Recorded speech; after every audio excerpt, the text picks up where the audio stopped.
Hello friends. आज हम topic discuss करने वाले हैं कॉन्स्टिट्यूएंट असेंबली यानी संविधान सभा। ये हम जानेंगे कि संविधान सभा आखिर में है क्या, इसकी हमें ज़रूरत क्यों पड़ी। देखिए फ्रेंड्स, 1935 में जो भारत शासन अधिनियम लाया गया था अंग्रेजों के द्वारा, 1935 को जो इंडियन काउंसिल एक्ट अंग्रेजों के द्वारा जो लाया गया था, उसी के बाद हमारी संविधान सभा का निर्माण हुआ, यानी कॉन्स्टिट्यूएंट असेंबली की। अगर इस कॉन्स्टिट्यूएंट असेंबली को अगर उसमें से अगर कुछ पॉइंट अगर डिस्कस किया जाए तो ये क्वेश्चन पूछा जा सकता है कि फादर ऑफ कॉन्स्टिट्यूएंट असेंबली है कौन। ठीक है, यानी संविधान सभा का जनक किसे कहा जाता है। तो संविधान सभा के अगर जो फादर के क्रम डिस्कस करें तो संविधान सभा के फादर कहा जाता है इनको हैनीमैन को। किसको कहा जाता है, तो ये याद रखिएगा आप, हैनीमैन को। और इंडिया की अगर बात करें तो इंडिया में इनके फादर कहा जाता है, इंडिया में जैसे भारतीय संविधान सभा का जनक कहा जाता है एम.एन. रॉय। इसको एम.एन. रॉय। इसका अगर फुल फॉर्म आप याद रखना चाहेंगे तो रख सकते हैं। इनका फुल फॉर्म एम से महावेंद्र, एन से नाथ, महावेंद्रनाथ रॉय। देखिए देखिए जो आज हमारे संसद में लोकसभा और राज्यसभा है, वही आज़ादी के पहले हुआ करता था संविधान सभा। ठीक है, जो हमारे जो अभी लोकसभा और राज्यसभा है वही आज़ादी के समय हुआ करता था राज्य जो मतलब कॉन्स्टिट्यूशन असेंबली। देखिए, अगर इसकी अगर इंडियन लेवल के हिस्ट्री की अगर बात किया जाए तो कॉन्स्टिट्यूशन असेंबली का जो सबसे पहले मांग किया गया था 1895 के द्वारा। ठीक है, 1895 के बाद मतलब 1895 को ये डिमांड की गई थी बाल गंगाधर तिलक के द्वारा। लेकिन ये जस्ट एक वर्बल डिमांड थी। कौन सा डिमांड था ये, वर्बल, यानी ये सिर्फ एक मौखिक मांग थी। ये एक मौखिक मांग थी। ठीक है, इसका कोई लिखित एविडेंस नहीं है ये। और 1934 को लिखित रूप से यानी औपचारिक रूप से मांग की गई थी संविधान सभा की एम.एन. रॉय के द्वारा। इसलिए एम.एन. रॉय को कहा जाता है father of Indian constituent assembly. और इसी मांग को, एक कॉन्स्टिट्यूएंट असेंबली की मांग को दोहराया गया था 1936 में जवाहरलाल नेहरू के द्वारा। जवाहरलाल नेहरू के द्वारा इसी मांग को 1936 में ये दोहराया गया था। देखिए, भारत में संविधान सभा के निर्माण के लिए अंग्रेजों के द्वारा भारत में एक योजना भेजी गई। उस योजना का कहा जाता है कैबिनेट मिशन प्लान, यानी कैबिनेट मिशन योजना।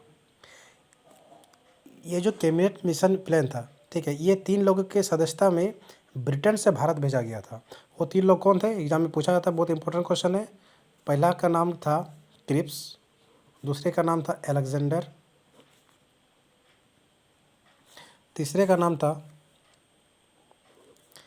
Pethick Lawrence. Pethick Lawrence. देखिए, पहला क्रिप्स, दूसरा अलेक्जेंडर, तीसरा पैंथिक लॉरेंस। देखिए, अगर अभी हम बात करें कॉन्स्टिट्यूएंट असेंबली के इलेक्शन के बारे में, ठीक है, कॉन्स्टिट्यूएंट असेंबली में जो इलेक्शन हुआ था, अगर उसमें अगर हम डिस्कस करें तो इसमें जो इलेक्शन का समय था, जो कॉन्स्टिट्यूएंट असेंबली का इलेक्शन हुआ था 1 जुलाई 1946 को। 1 जुलाई 1946 को इसका इलेक्शन किया गया था, जिसमें टोटल मेंबर्स है 389। जो पार्टिसिपेट किया गया था टोटल मेंबर्स है तो आपका 389।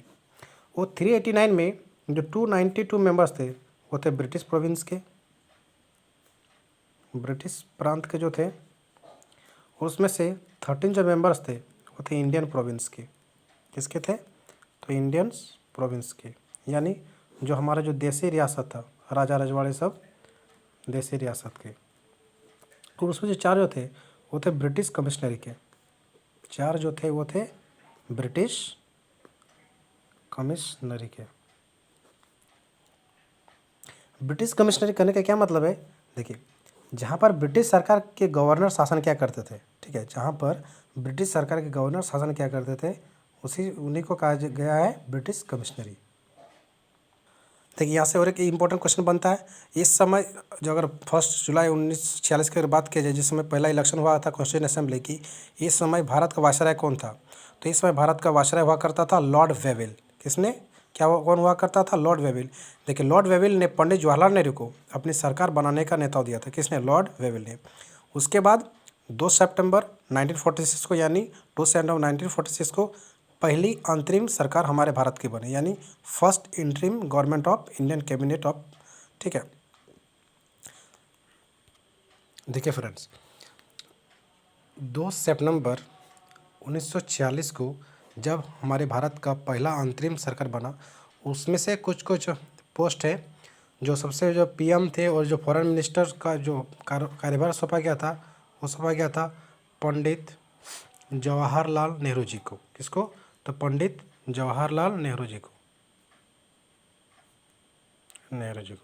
और होम मिनिस्टर और याद रखिएगा, होम मिनिस्टर और इंफॉर्मेशन एंड ब्रॉडकास्टिंग मिनिस्टर का भी जो कार्यभार था वो सौंपा गया था सरदार वल्लभ भाई पटेल को।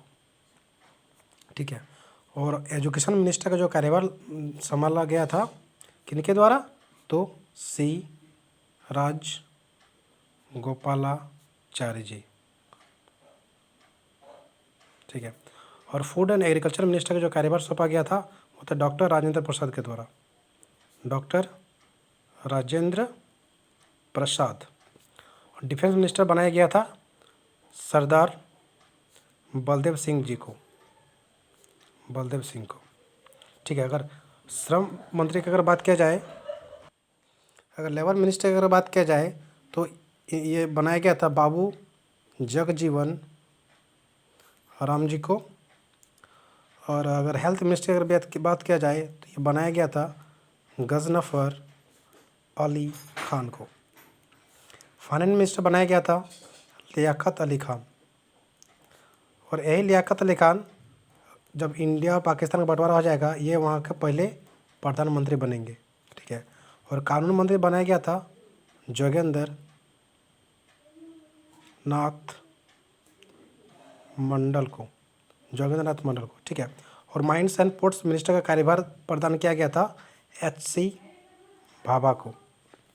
ठीक है, और इंडस्ट्री मिनिस्टर बनाया गया था जॉन मथाई को। किसको? जॉन मथाई को। देखो, और एक देख लीजिए, रेलवे मिनिस्टर, रेलवे मिनिस्टर का कार्यभार सौंपा गया था अरुणा असफ अली को। ठीक है, तो ये रहा आज के लिए इतना ही। उम्मीद करूँगा कि आपको वीडियो अच्छा लगा होगा। अपना रिव्यू दीजिएगा। Thank you.